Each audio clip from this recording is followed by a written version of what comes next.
How can I do it from here?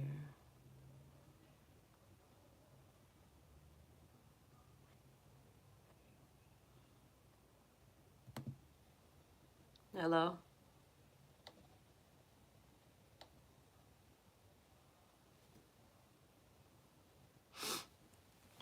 Could y'all hear and see me?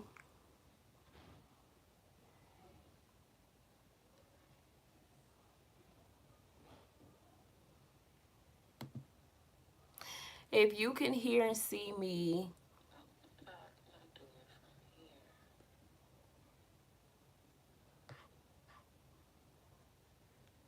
let me know in the chat box. I'm trying to see if I can do it from my computer. If I can go live from my actual computer versus my phone. Could y'all hear and see me?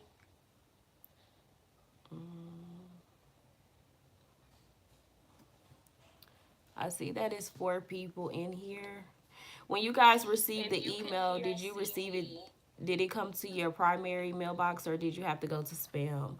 I know someone wrote me and said they didn't receive the link. Let me know in the chat box. I'm trying to see if I can do it from my computer. If I can go live from my actual computer versus my phone. Could y'all hear and see me?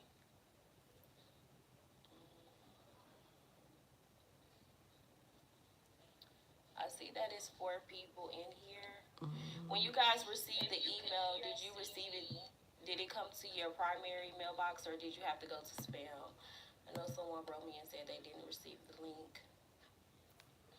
Let me know in the chat box. I'm trying to see if I can do it from my computer. If I can go live from my actual computer versus my.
Okay, I show 4 people. We had 13 people signed up tonight, but I'm only showing 4 people. Okay, I hope they were able to we had 13 people signed up. Pause this. Oh, can I bring the volume down? I hope they were able to get the links to their emails. I show there's 4 people, but I've only saw 2 people actually comment. So if you can't hear me, sorry. Don't know what to say because y'all not responding. I need y'all to be able to respond to know exactly what's going on. So thank you. Is it Nardair and Misha B for responding. Um, I'm pretty much just going to be talking and you guys can follow along. If you want to take notes, you can.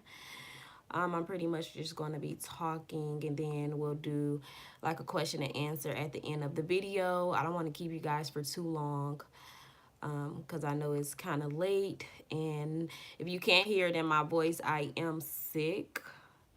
I think I got sick this weekend, so I've been over here sick as a dog. But we'll go ahead and get started. So with the free class, you know, we're pretty much just going to be talking about the what's and the whys of business credit. We won't get into the hows. The hows was for those who signed up for the VIP class or whatever. But for this class, we'll just be talking about the what's and the whys when it comes to business credit. So the first thing we'll be talking about is what is business credit and why is it important. Then we'll talk about how to structure your business to avoid denials. Then we'll touch on what are the benefits of having business credit, what can be purchased with business credit, and what are tier 1, 2, and 3 accounts. And that'll be what we'll be talking about tonight. And then if you have any questions, just save them for the end because I don't want to get sidetracked. I really have a bad habit of talking too much into stuff. So if you guys do notice me talking too much at that time, you can definitely chime in and be like, okay, we get it. Or whatever. So let me just rearrange my computer so we can get started. I don't want to wait too long.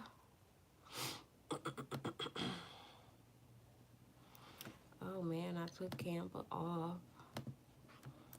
Let me go to Canva. I'm the type of person who has to read from the information that I typed in because, like I said, I'll get the talking too far into things. So I'm pulling it up now.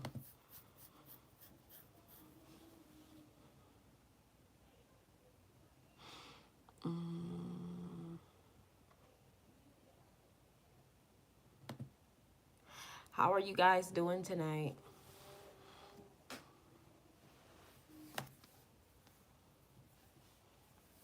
I'm all cozy in my robe.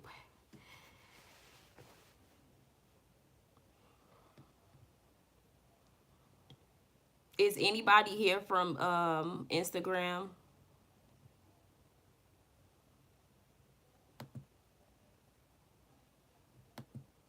I wish I could see the comments from my phone, but I can't. I can only see them from my computer.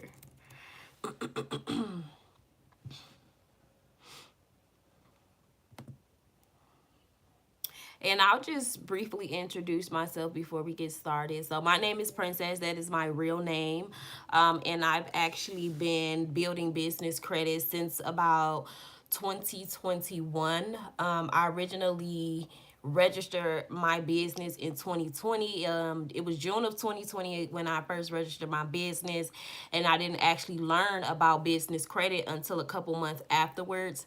And then right, B should be. And so I started building my business credit in February of 2021. And then when I started to build my business credit, I was head in, building it as much as possible. I ended up getting approved for my first business vehicle in April of 2021. I didn't take possession of that vehicle because I felt like the car note was too high. So I didn't take possession of it. And then I ended up not getting a business vehicle. Shortly after that, I ended up getting approved for an Airbnb under my business name. So that was in June of 2021.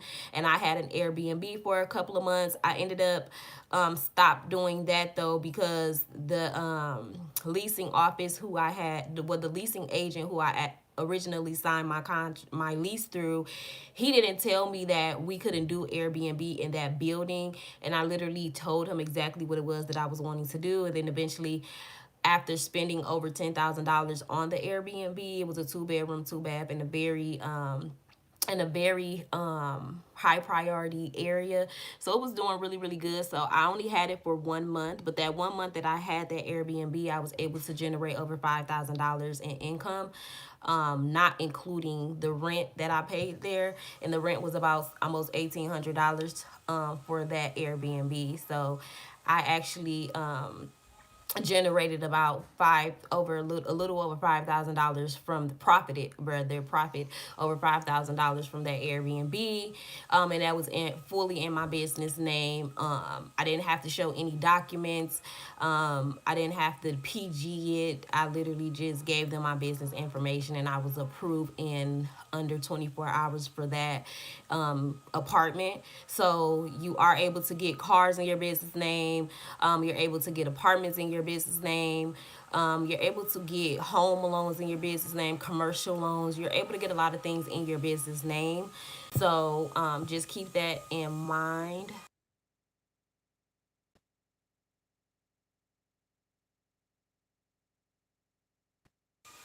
Sorry, I had to tell my son something. But yeah, so after I got the Airbnb, which was in June, I had it up until I believe I moved out of that. Yeah, I moved. I got approved in June, but I didn't actually start generating income and getting bookings until July. That's when I listed it on Airbnb and other platforms in July, and then I started to get the bookings, and I ended up moving out middle of August. So I had to actually cancel reservations because I had reservations out until November. I had to cancel people, and Airbnb returned them their money and stuff like that. I never ended up getting the Airbnb again because once I started to look for other places, the other apartment complex that did accept Airbnb wanted you to be in business for at least 2 years.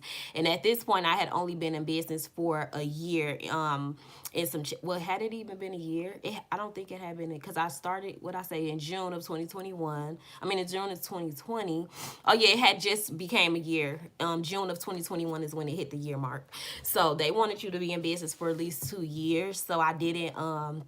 Get it. So now my business is 2 years old. I've reached out to some apartment complexes to see if they'll allow Airbnb, but there's a few that do, but they're just not in a really good area, and I don't live in a major city. So you do have to keep that into account when you're wanting to do Airbnb. You want to make sure it's a good area, because you want to make sure you're making a profit and you're not actually coming out of pocket, and you're just generating income to pay for those bills. So if Airbnb is something you're interested in, I may be having a class on that as well. Not really sure about it, but it could possibly happen. If anybody's interested, you could just let me know. But yeah, and now, so after the Airbnb situation, I kind of got discouraged. I'm gonna keep it real with y'all. I kind of got discouraged about it because I was really really upset, because like I said, I had spent over $10,000 on that, and it took me a month to actually list it. Like, I literally put my all into it. I wish I had presented like some pictures or something to show y'all, because it was really really nice. But I was kind of discouraged after that, and I really wasn't studying it too much. And then I had stopped because my business is Princess Glam House, and I was at that time I was doing nails or whatever. I had stopped doing nails or whatever, like a little bit before I had started Airbnb. I had not stopped all the way, but business started to slow down because I wasn't accepting as many appointments as I was earlier in that year or whatever. But after that, I kind of like stopped building my business credit as much. And I was just focusing on other things. And then I started back getting into the business credit this year. And then that's when I just got a Malibu, a 2020 Malibu, and my business name. Didn't have to PG, didn't have to show any documents, didn't have to show, what else I didn't have to show? So no PG, no money down, no documents. I just gave them my business information. They approved me through Ally Financial, and I signed the information and drove off the lot with the car. Um, and I've been just building business credit, like getting vendor accounts, getting store cards, and other stuff like that, lines of credit. So right now I think I have over $60,000 in business credit for that business. But I do have two other LLCs that I do have that I have started building business credit with as well, and I have over, I believe, 50,000 for those, because I pretty much apply for the same things. That's a good thing about building business credit. You can build it with multiple LLCs versus personal credit. You can only build personal credit with your social security number, so it's only one social security number. Versus a business, you can have multiple LLCs, so you can get multiple lines of credit, multiple store cards, multiple funding. It's you can keep it going. It doesn't, you're not just subject to one LLC. I would just advise, if that is something you're interested in, you definitely have to be detailed about that type of stuff. You have to make sure you can afford it, because business credit isn't something that you can do without having money. Like, you have to have money in order to make money, and especially when it comes to building business credit, because you do have to spend money in order to build your business credit. But I feel like that's enough about me. Um, and I'm gonna go ahead and jump into it, because it's already what, 8:23, and I want to be done by 9. So the first thing we'll talk about is, what is business credit and why is it important? So let me just pull. I should have been pulling this up then. I'm kind of. I really hope the other people were able to get their emails, because it's only 3 of y'all and 13 people signed up. I wish I can share my screen. Okay, so y'all, it's like white. The numbers is white, and then my whiteboard is in the back, so that's why I keep squinting. But what is business credit? So business credit is any financial product, for example, a business loan or a business credit card, that allows a company to borrow money that can be used to purchase products or services. Okay, so this is for you if you operate a business and you use cash to fund your business. You don't have a lot of capital and would like to start a business or fund your existing business. You want to grow your existing business and hire employees. You want to leverage other people money to grow your business revenue. So that, that would be why you would need business credit. And it's important for those same exact reasons.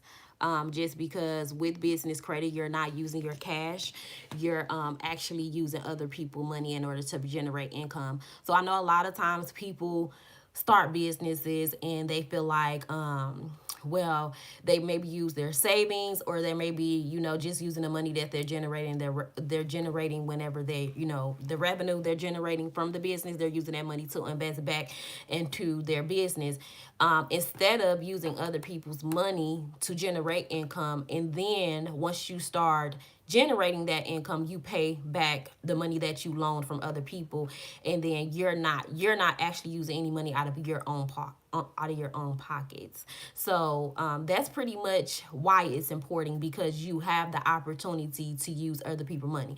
And the good thing about business credit is, business credit is given, they're more lenient with business credit than they are with personal credit. So when you go apply for a personal credit card, they only give you so much. With business credit, when if you go, so for instance, if you have a personal credit card with Chase, I'll say, you may have like a $10,000 limit with Chase. But if you get a bank account with Chase under your business, and you apply to a credit card with Chase under your business, they're going to give you 3 times, sometimes 5 times the amount that they gave you on the personal side. So that's the good thing about business credit. They're a lot more lenient with providing you those funds, because it's a business. They're expecting you to generate the income, and they're expecting for your business to continuously generate income, and you're able to pay that money back. So that's why they're a lot more lenient with providing business owners more money when it comes to funding. So let me go back here. And then, okay, so basically what you will learn today is how to structure your business to avoid denials. What are the benefits of having business credit and what you can purchase with it? What are tier 1, 2, and 3 accounts and business credit hacks to help grow your business? And actually, no, I'm sorry, we're not learning about business credit hacks. That was for the other class, the paid class. So in this class, we're just going to be doing, let me go back here. What I mentioned at the beginning, what is business credit and why is it important, which we discussed that already. How to structure your business to avoid denials. What are the benefits of having business credit? What can be purchased with business credit? And what are tier 1, 2, and 3 accounts? So now that we have that out the way, we can just go into how to structure your business. So let me pull this back up.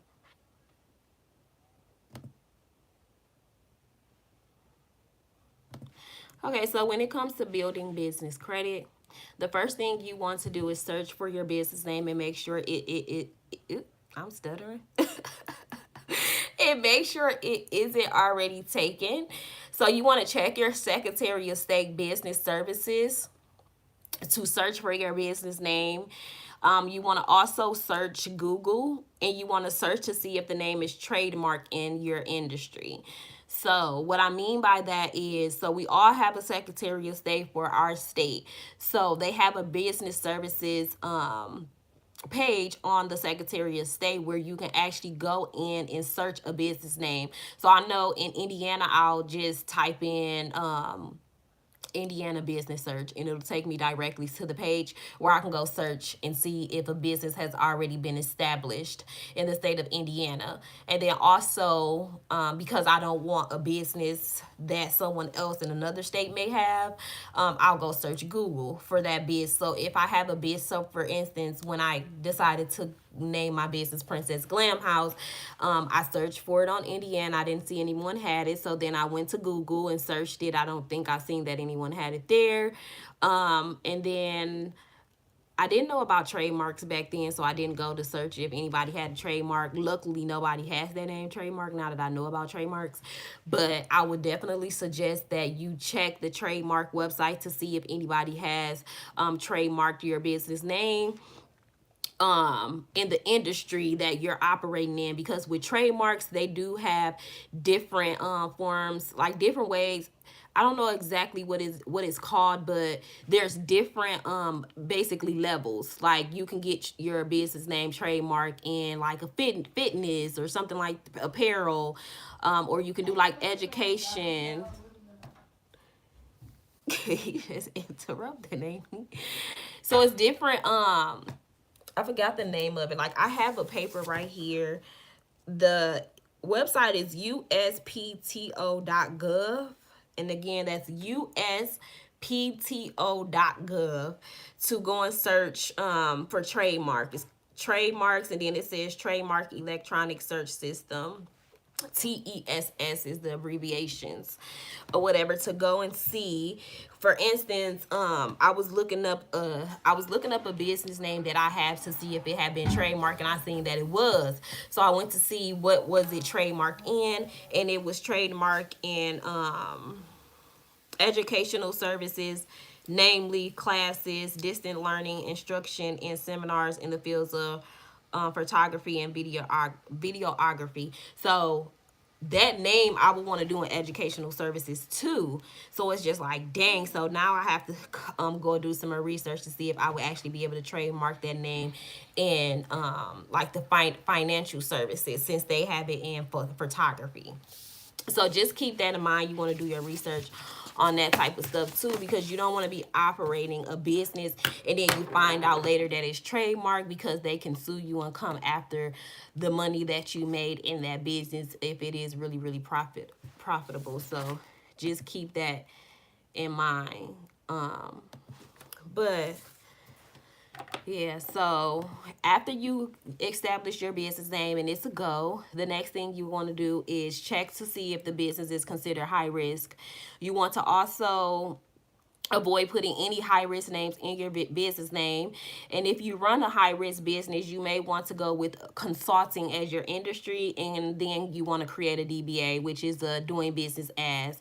So example, if you run a credit repair business or transportation business, those are considered high risk businesses. So I know a lot of times people that have those businesses, they would create a business name like for instance, Princess Unique Enterprises. And then I'll do a DBA for Princess Unique Trucking. This, I'm just giving an example. I'll do a DBA for Princess Unique Trucking for my trucking business, so that I don't have to worry about when it's time to apply for funding to be getting any pushback from the banks, because I have a transportation business and my business name. So you want to think about that too. You don't want any high risk industry business in your business name or whatever. So if you are, like I said, wanting to operate a high risk business, you may want to consider just setting it up as a consulting business, or what's another one you can do?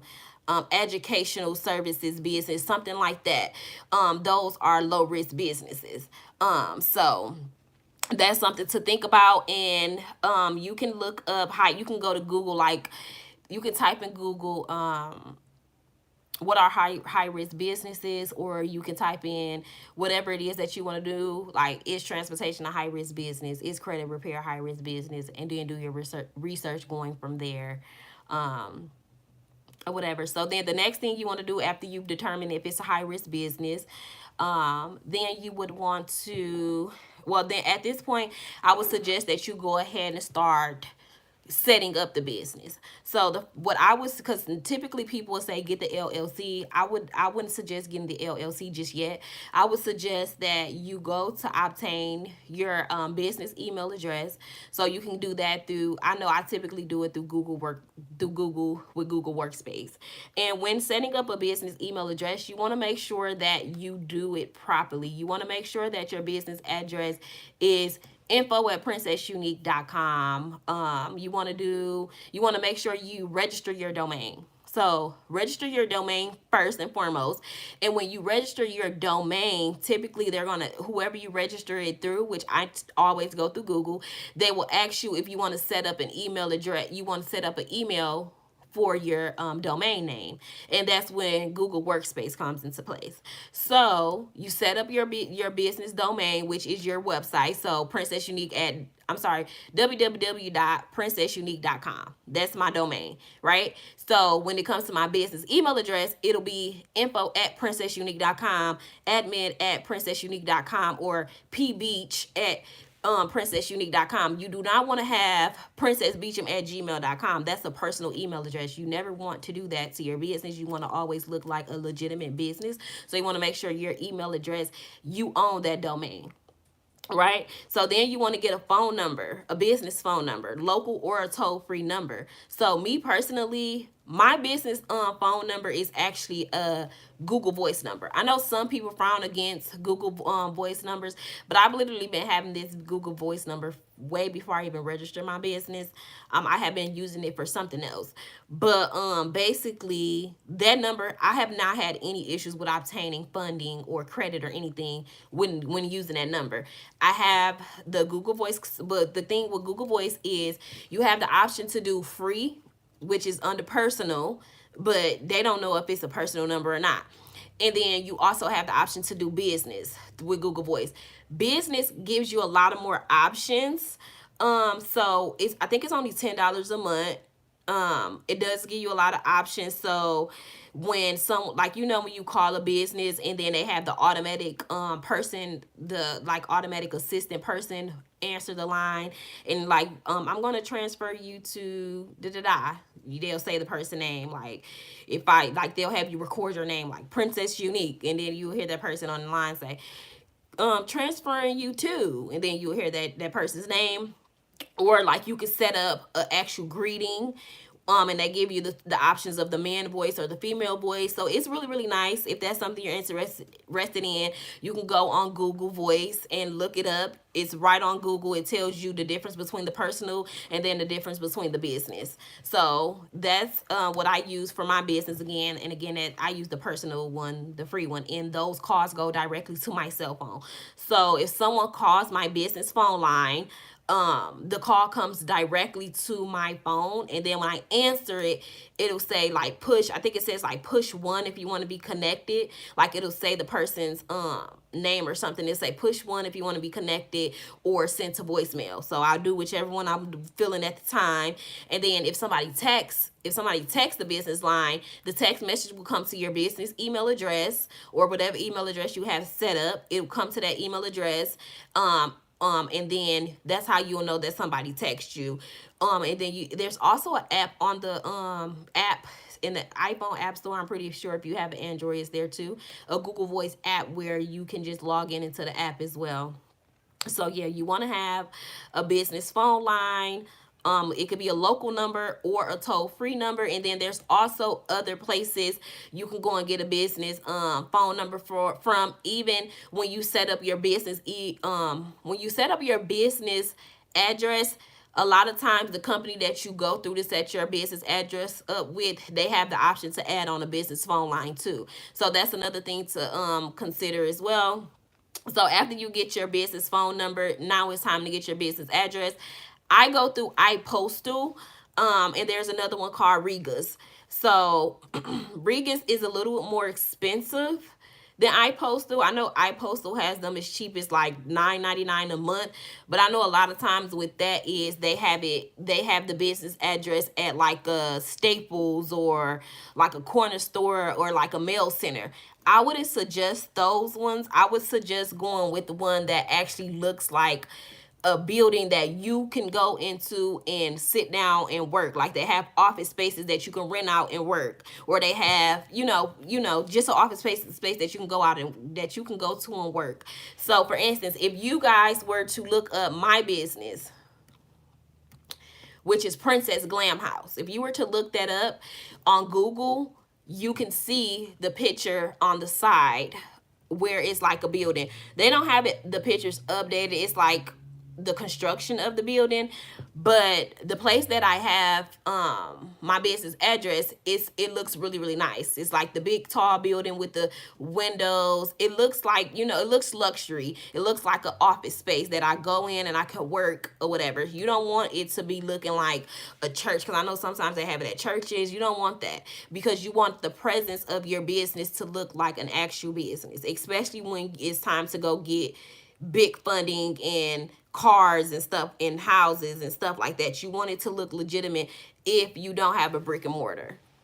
So after you get your business address, now it's time to form your LLC. And the reason why I would advise you do all of those things first is because when you form your LLC, they're going to ask you for your address, your phone number, your email address. So if you have these things first, you just put that in, because a lot of times people tell people to get their LLC first and then to get business address and stuff like that. Now you got to go back and change the stuff in the system when you could have just done it in the first place. So now that you've gotten all of that out of the way, you go and form your LLC.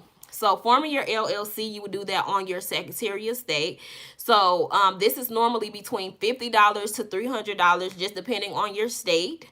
And keep in mind, when you form your LLC, it does have to be maintained normally on a yearly or bi-yearly basis. So just make sure you're reading and taking down notes when you're doing this, and also print out once you do receive your LLC. Make sure you print it out and save it to the whatever device it is that you're working on, so that you can have those documents in the event that you have to present them to anyone. You want to make sure you keep all of those documents in a secure place.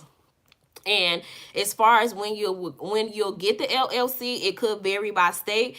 It just depends on how long your state processes business filings. So I think with me, it took probably like a day or two for me to actually get my LLC back after I applied for it. And then so after you form your LLC, now it's time to obtain your EIN.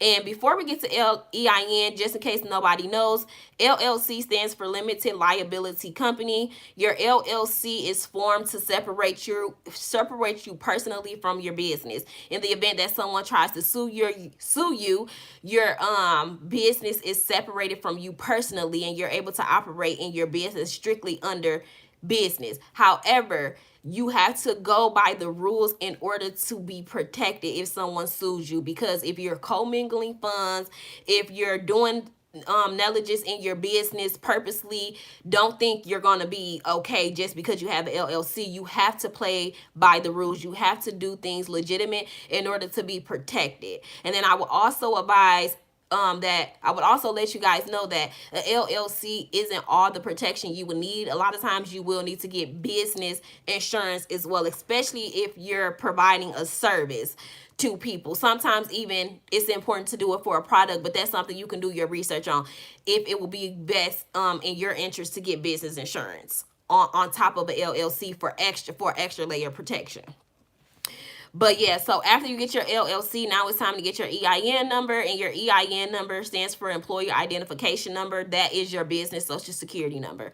So this is free. So you just go to the irs.gov, and you have to do this Monday through Friday. They do operate on regular business hours, so you cannot get this on the weekend. They won't allow you to do so. It has to be Monday through Friday during normal business hours, because I think they stop after like 5:30, 5 Eastern Standard Time, I believe it is. So after you have your EIN number, now it's time to create a website or a landing page. So you do want to have a presence for your business. I know a lot of times people say they can't afford a website up front. So I know on Canva, they now have the option to create a website. ConvertKit has landing pages, and I'm pretty sure there's other websites and companies that allow you to create landing pages. Booking website would even work. I know a lot of people that, provide a service. They may have a booking website. That is still a presence, a social, not a social media, but internet presence. So if you apply for funding or credit, if a company wanted to search you on the internet and they wanted to see that you were a legitimate business, they may go on Google, type your business name in. They're trying to do some research to see if you have internet presence. A landing page, I know Google Workspace allows you to make a landing page for free on theirs as well.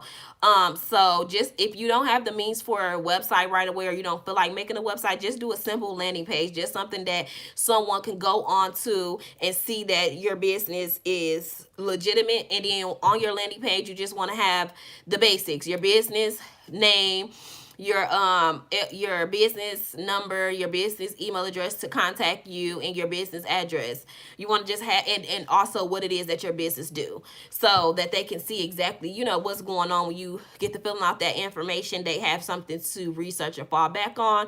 And another thing I want to mention: when you do create an LLC, never put LLC in the business name. It's already, once you create an LLC, you don't need to have LLC in your business name. And what I mean by that is, I wouldn't need to have had named my business Princess Unique LLC, because I'm gonna have LLC is going to be displayed 2 times if I put LLC in my name. It's not necessary. The fact that you created an entity is all you needed. Like, you don't need to add LLC to your business name. It's tacky. Don't do that.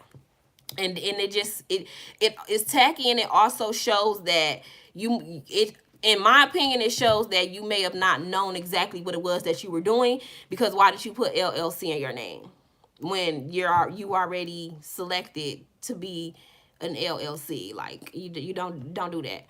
But let me go back here. Okay, so now that we have our landing page or website, now it's time to get a DUNS number. So a DUNS number is it's Duns and Bradstreet.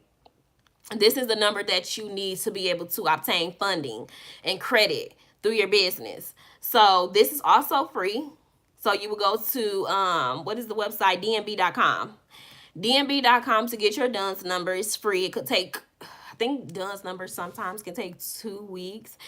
I know I was able to get mine in 24 hours, but it's because I said I needed a government contract.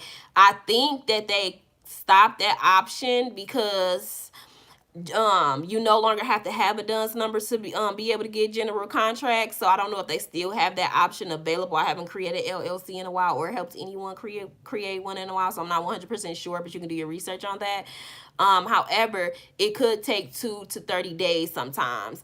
And when you do it, you need to make sure you do it the right way, because they will deny you. I know when I first registered for my DUNS number, they denied me. They said they denied me, but then comes to find out I had a DUNS number. So I don't know what that was about. But they do that with a lot of people. Like, they'll deny you and then you have to reapply. And I think that I think they denied me because, why did they deny me?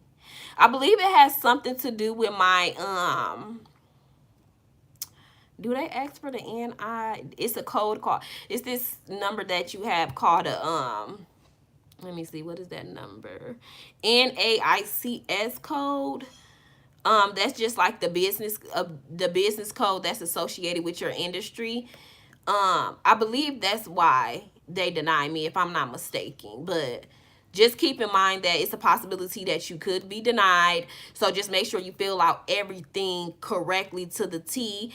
And even if they do deny you, just go on Duns and Bradstreet to see if you have a Duns number. And if you have a Duns, because you can search on Duns and Brad on DNB.com, you can search business names to see if they have, to see their business information on there.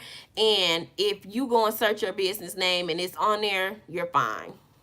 But also, the thing with DNB, they will try to upsell you on packages, but you don't need those packages in order to get your number. It's free or whatever, unless you want to have that. If you want to have those packages, you're more than well, you can do whatever you want to do with that.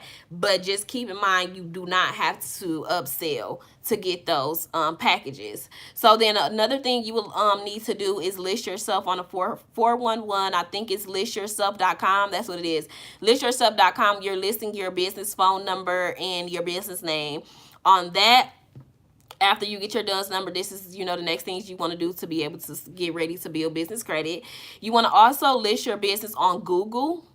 I know with Google, they'll ask you if you want to list it on Google. You tell them, yeah, you fill out the paperwork. They're going to send a postcard to your business address to verify that this is a legitimate business and you're the person that you say you are. They're going to send that postcard. You have to then, once you get the postcard, it's going to be a number on there. You have to get back on there, put the number in, and then that's how they verify that your business is legit. And then they're able to list you on Google. And then other websites you can list your business on is Yelp and Bing. And then after you've done all of that, now it's time to get you a business bank account. So with business bank accounts, I would definitely suggest that you get 2 of them starting out. So I would suggest getting a credit union, because credit unions are relationship banks. And then I would also advise that you do a big popular bank. So just 2 of them that I would suggest is Navy Federal or your local credit union that accepts business accounts, or Chase or Bank of America. I guess that's 3. 4. But because I know Chase is typically everywhere, but I know a lot of people don't deal with Chase. So if you have a Bank of America, that's a really good bank to choose to. But I know Bank of America isn't everywhere, but Chase is definitely one that's everywhere. So yeah, and I would also suggest getting a personal account with the same bank that you do a business bank account with too as well, so that you can build a better relationship with those banks. And sometimes you can even apply for a business credit card at the same time that you actually open up your business bank account. I know typically the banker will ask you if you want to open up a business credit card with them at the time that you open up your bank account. And if your credit score is up to par, I would advise to go ahead and do it, because the good thing about getting a business credit card and having to PG, which is personal guarantee it from your business credit, is you get a hard inquiry every time you what am I trying to say? Every time you get a business credit card, every time you get a personal credit card, there's a hard inquiry or whatever. The good thing about the business side is if you do a personal guarantee on a business credit card, you get approved. They approve you for however much you do. The business credit card will typically only report to your business credit profile. If that is the case, you can go and delete the hard inquiry from your personal side, and it will not jeopardize your business credit card. It just takes away that hard inquiry, so it's no longer affecting you on your personal side. So if your points drop down a little because you did a hard inquiry, go and delete it. Your points going to shoot back up, and then you can go and apply to that bank again under a different business. So just keep that in mind. That's a good thing about business credit.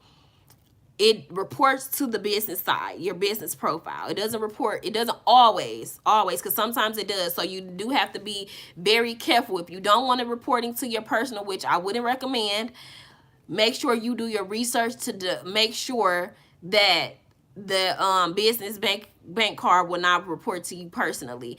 And you can ask the banker, and but sometimes they don't know. So I would still suggest do your research always, because sometimes the bankers don't know, and they'll just tell you it won't, but and then come to find out it do. So just make sure you always do your research.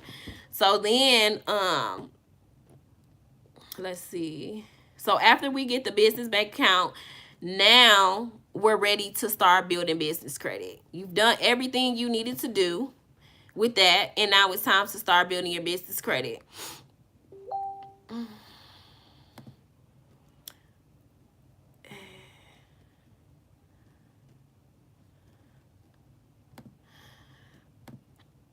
Okay, 1 second, y'all. I think honestly, I think that it's only 2 people in the class, because now that I'm thinking about it, I have it playing from my computer, so I would be considered a third person. So I think it's only 2 people in the class right now, which has me worried even more if everybody received the link, because my cousin wrote me on Facebook and said that she didn't receive the link. But then when I asked her to check her spam, she never responded. So I don't know if she received it. I'm about to go check and see how many people. Well, I sent the email out. To let you guys know that it was starting at 8 o'clock. It looks like out of 11 people, there was a 27.3% open rate. So it looks like everybody didn't open it. And then when I sent another one advising that we were starting, I had that one sent out at 8:05. And that one had a 46.2% open rate. So more people saw that one. So I guess they just didn't show up, which is fine. I'm appreciative that you guys did show up. So we'll just continue from there.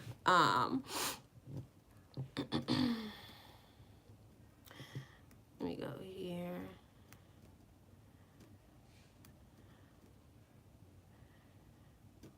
Okay, there we go. All right, so now we can talk about the tiers. So the first thing you want to do when it comes to starting to apply to business credit is start with tier 1 accounts. So you want to get so the tiers are just the tiers of the business credit. So you have multiple tiers, and you want to start at 1. So tier 1, you typically want to get 5 to 10 business. You want to typically get 5 to 10 tier accounts. So typically it's net 30, but they do have net 10, net 15, net 60, sometimes net 99, net 55.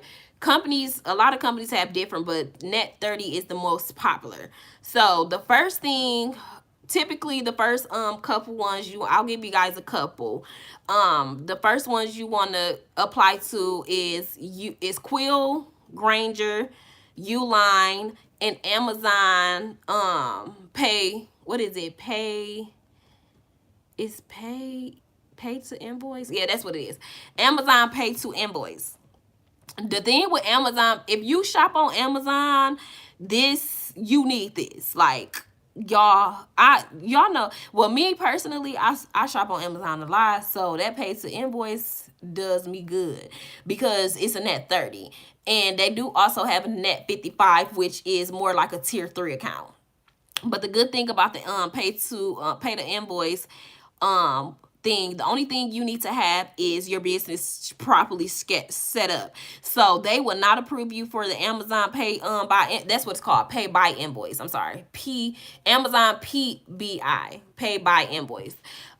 In order for them to approve you, you have to have a business email address, info at Princess Unique. They're not accepting princessunique@gmail.com. It's not happening. It has to be info at, and I would advise info at, because sometimes sometimes they're even a little hesitant about other ats. So info at, I know for sure works. Info at princessunique.com. And with creating business email addresses, you can create multiple. The difference between what to me should be. But yeah, so you want to do info at yourbusinessname.com. And you also want to make sure you have a business bank account, because they won't accept you without those two things. Those are the main two requirements in order to have the Amazon pay by invoice or whatever. So once you do that, they give you 30 days to pay it back. They give you 30 days to pay it back. Once you receive your invoice, you need to pay it back on the date, literally 30 days after. But the thing about the Amazon, also, let me mention this. Amazon pay by invoice, it does not automatically report to your business credit profile. In order for them to report, it's something you have to do. It's something you have to do in order to make them report. I don't know exactly what it is, because I haven't done that process yet. And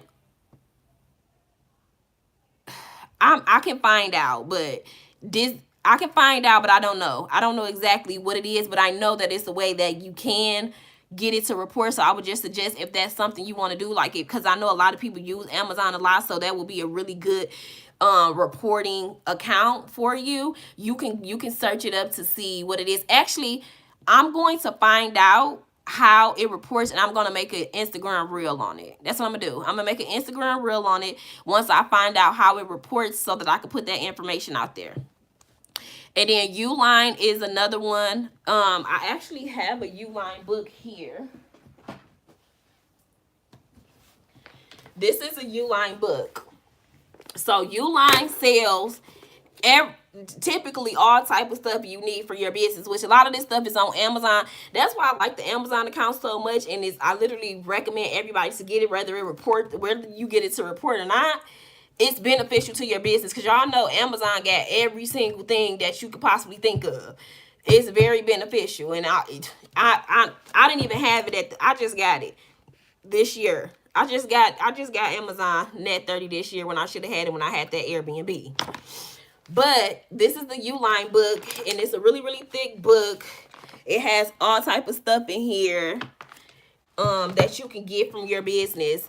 When I had my Airbnb, I had bought 2 of those little carts that, it's not a cart. It's like y'all know them little rectangle shaped buggies that they be carrying their kids in when they be like at basketball games and stuff, that people be having their coolers and their kids in. They have them at Uline. I bought those for my Airbnb. They have all type of stuff. They have metal detectors, they have fans, they have tables, literally lockers, carts, benches, trash cans, trash bags. If you're a boutique owner, they have shipping supplies, brooms. They have all type of stuff. It's only thing is it is more pricier than it would be if you were to purchase it in store. So just keep that in mind. It is a little more pricier. And when Uline, you typically have to spend some money first in order for them to extend you credit. So I remember when I did it, I think I spent like $50 and paid that off. And then when it was time to when it was time to buy something else, is when they extended me credit. I think they gave me like $300 in credit or something like that. And that's the same thing with Quill. Quill is like an Amazon, but more expensive, or like a Walmart, but more expensive. And I know a lot of times people say like they don't really like building business credit, because you got to go through these Net 30 accounts and spend more money than you would spend at the store. But if you don't have a good personal credit score, you need to go ahead and do it so that you can start building, you know, that profile up. But Quill has all type of stuff, food, office supplies. It's more so like a Walmart, I would say. Gift cards. I know they used to do, like, you used to could actually buy gift cards on your net 30. Some people say that they still do that, but I tried to do it multiple times recently. I ain't gonna say like a few times recently, and it didn't allow me to do it. And I've seen a lot of people saying that Quill doesn't allow you to buy gift cards anymore. But like, y'all, this is a hack, and I'm not even supposed to be telling y'all this because y'all didn't pay for the VIP class. It's the free class. But I'm gonna go ahead and tell y'all there. But then again, I guess it doesn't matter that I tell y'all, because I don't think they do it no more anyways. But what I used to do when I had my Airbnb is I used to go and buy, even like when it was time to gift people things, like when I gift my family members stuff, I used to do this too. I used to go and I used to buy a gift, because I think I had $300 with Quill too. So the most you can spend is $300. So I went and I bought a 300. I had to have more than 300 because taxes included. I used to buy $300 gift cards from Quill, and then they would send it to me, and then I would use the gift card to go and buy stuff. Like if I wanted to go into the store to buy stuff from the Airbnb, I would go buy stuff with the $300 gift card, and then I would not have to pay that back for 30 days. So I was generating income through the Airbnb. So I wasn't spending my own money. I was generating that income through the Airbnb. By the 30-day mark, I was able to pay that $300 back from the income that I received from my Airbnb. So that's another thing you can do. And if you got a really, really, really high limit, you can actually do this with buying money orders. A lot of people used to do that too. Like, instead of paying out of pocket for their deposit on their Airbnb, they will go and buy a gift card for the amount that they're needing, or they'll buy multiple gift cards for the amount that they're needing, and then they would go and buy a money order using the gift cards, and they would pay, get the deposit for the Airbnb, and that's how they would pay it. And they'll have 30 days to pay it back.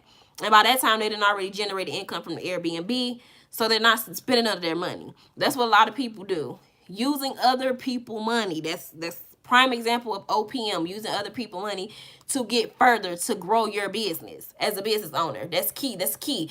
But Quill is not the only place that have gift cards. We're about to get to tier 2. Tier 2, you want to have 5 to 10 of these too. So tier 2 is typically store cards. Typically, you want to go and just typically store cards, and then just bigger businesses. So Advanced Auto Parts. If you got a car rental company, or your business car, Advanced Auto Parts has a business credit, a line of business credit. You can get phone lines, Verizon, AT&T, T-Mobile. They all have business phone lines where you can get them. And a lot of times when you go the business route, your phone bill is a lot cheaper if you have personal lines. And then with Verizon, you can get that during tier 1. You can get that right away. All you need is your EIN number. It's to get a Verizon business phone line. And you can get iPhones, iPads, Apple Watches, all that. I know some people who have 4 business lines, and they only pay like $200 a month. I know people who pay $200 for one line that has a personal phone line. They pay $200 for their personal phone line. You can go to Verizon. They be having different deals. But I know multiple people. I'm actually about to get ready and get a Verizon business line. There's multiple people who have 4 business lines through Verizon, and their phone bills is under $200. Another one is Best Buy for tier 2. Best Buy has a line of credit. Dell Business Credit, if you have a business that needs computers, where you have employees that work for you and y'all maybe need computer equipment. I currently have a Dell Business Credit line, $7,500. Easy. Apply, got approved. And then also gas cards. Y'all, I have over $11,000 in gas card in credit with my gas cards. I have BP. BP I have 1,000. I have Flying J's. Never even activated that card, and I need to because it's not reporting to my business credit. I think I got $500 of Flying J's, and then I have Fuel Man, $9,500, y'all. Got approved with them. And I think a day or two. The thing with Fuel Man though, when you apply for Fuel Man, they're gonna ask you for your social security number. Stop the application. Once you fill, because you don't want to put your social security number in unless, sorry y'all, they said my phone going to, let me see how much percentage I got, because it's almost been an hour. I'm gonna try to speed it up because we're almost done. But business fuel card, when you apply, if you apply for Fuel Man, because they're really, really easy to get. When you're doing the application, when they ask you for your social security number, stop the application. Somebody's gonna call you. I received a call from a Louisiana, I think it was New Orleans number. Stop the application. They're going to call you. When they call you, they're going to submit your application over the phone. You're not going to have to put your social security number in. And then 9 times out of 10, you're going to get approved as long as your business is set up the correct way. But the thing about them is, I didn't put my business address with them. I used my home address because they said that they needed somebody to sign for the card. So if you go to a business address, if you get a virtual address somewhere and you don't have no one in office to sign for it, I wouldn't advise sending it to your business address. They do allow you to send it to your home address. That's one thing I like about Fuel Man, because I actually use my personal cell phone number, my personal email address, and my personal home address when I applied to Fuel Man, and I was still able to get approved for $9,500. And I only asked him for $5,000, y'all, and he called the next day and said, "You've been approved for $9,500." I'm like, I would never need $9,500 in gas. Ever would I need that. But Fuel Man is net 10. So I know with my Fuel Man card, they report to they send an invoice out the first Monday of, so basically you have 30 days or whatever, but you got to pay it back within 10 days. So they send the invoice the next Monday. So what's today? August 9th. So I would have received my invoice the first Monday of October, which I think was the 3rd. I have 10 days from that date to pay the invoice back. So it's considered a net 10 account. You still have that. If you start at the beginning of the month, technically you still have 30 days to receive the invoice. But just keep in mind, you absolutely need to pay that bill back within that 10-day time frame. All right. So then the next one will be tier 3 accounts. Tier 3 accounts will be your lines of credits. So I know Divvy is one. Divvy, you can go and get a business credit card with them. They check your personal Equifax. I think it is Equifax or Experian, but I think it's Equifax. It's one of those E's. They check your personal on a soft pull, though. They don't do a hard pull. They soft pull it, and they check your business bank account to see how much money you got in your bank account and how much money is coming in or whatever. And they give you a line of credit. Now, I know that they do have like a builder account with Divvy, and they have just like a regular credit card account where they give you a line of credit, and then you have to pay them back at whatever you choose. I know sometimes they do monthly, bi-weekly, or weekly, depending on what you want to choose and what they're offering you or whatever. So that's something to consider for a line of credit. So that's actual funding. And I know a lot of times people will use Divvy too to pay for like their down payments. I'm sorry, not their down payments, their deposits on Airbnbs too, and just any funding. And then the good thing about it is you can do with Divvy, they give you a certain amount of money, right? You can take that money, spend it. A lot of times people used to cash app the money to their cash apps or whatever, because it keeps record of what you spend your money on the Divvy app. In the Divvy app, it keeps record of what you spend your money on. So I know a lot of times people used to cash app themselves the money, and then they would take the money off of cash app and, like, for instance, go buy a whatever it is they wanted to buy, and they would do that. And then, so this how I'm gonna put it. people with the gift card play that I was telling y'all about. Because let me see. Another tier 3 account, before I give the scenario, another tier 3 account is car finances. So Ally Financial, Chrysler Credit. I know Huntington Bank does business credit. Does business funding with cars. Who else? I said Ally, Chrysler Capital, and Huntington. Those three I can give y'all. Chase, what does Chase? I know Navy does, and I think Chase does do it. I think you may have the PG, but I think Chase does do it. Lowe's have business line of credit. Floor and Decker is a really good. When I have $16,000 with Floor and Decker, that's like, because when you get a car in your business name, you have to have you got to be properly set up in order to get a business car in your name, and you have to have the right accounts, and you have to have the right amount reporting. You have to have at least $10,000 or more reporting. That's as much as I can get y'all. You got to have at least $10,000 reporting in order to get a car in your business name under your business credit profile. And then Staples, and then also Amazon Net 55 will be considered a tier 3 account. And Net 55 just means you have 55 days to pay the bit from the invoice date to pay it back. That's what it means. So that's the difference, we should be.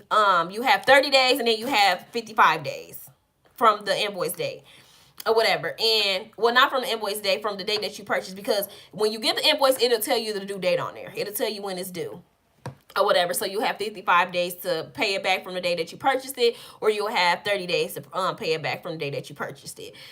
But from my understanding, Amazon is finna get rid of Amazon Net 55 because it's through Synchrony Bank, and they're just gonna have the Amazon Pay by Invoice, from my understanding, because I guess a lot of people has been abusing it or whatever. But I've been seeing a lot of talk about how Amazon is no longer going to be offering the Net 55. So I think they're going to, and I've been seeing people say that they're going to be getting, the last that you can get it is in December. It's no longer going to be available for business owners in January, is what I've been hearing.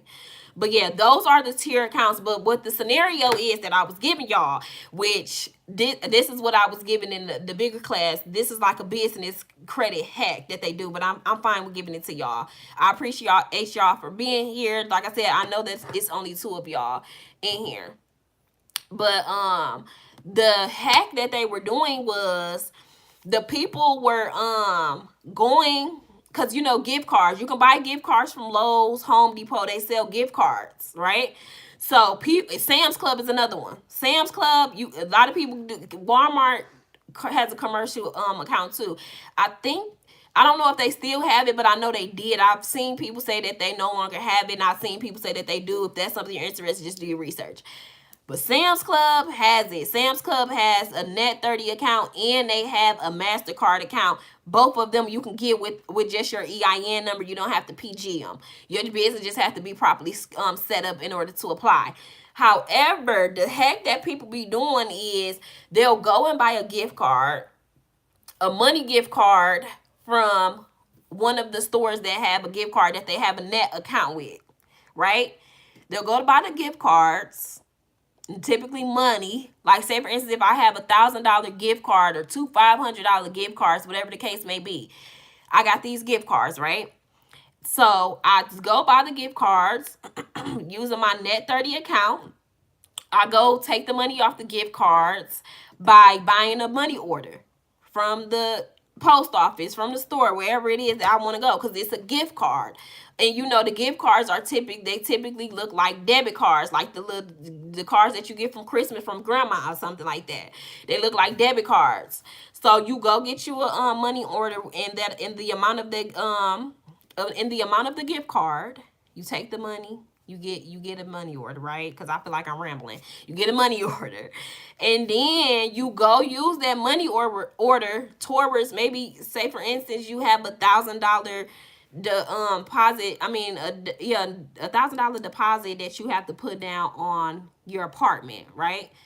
You go get them the money order. You pay the deposit. That money came from the gift card that you bought from your Net 30 account. You didn't take any money out of your pocket. So now when it's finna get ready time, when 30 days has come back around, and typically you want to some the best case scenario, I would say pay your vendor accounts back 15, I would say 15 to 20 days later instead of waiting till the 30th day, because a lot of times in order for your DUNS number, because the highest your DUNS number can be is, I think, 95, y'all. Look, I think the highest it can be is 95, or maybe it's 100. Let me look it up. But in order to get your DUNS number to the highest, let me go, is the best thing to do is to pay your net 30 accounts back earlier. Like I would say 15 days at the earliest. And so yeah, so I wouldn't suggest waiting that 30th day to pay it back, so that you can have a better chance at a better credit, at a better DUNS number, because your DUNS number is basically like we have personal credit scores, you have your business credit scores. So your DUNS number is the main one, because that's what majority of the companies use, is your DUNS number. Then you have what, Experian and Equifax. You have Experian and Equifax or whatever. But DUNS is the main one you wanna. DUNS is the main one. So, and then another vendor account that I want to let you guys know. So you guys know Credit Karma for personal credit. So it's called NAV. NAV, B as in Victor.com, NAV.com. That is where their your business credit scores report to. And you can actually, if you do the business boost or the business, I think it's called business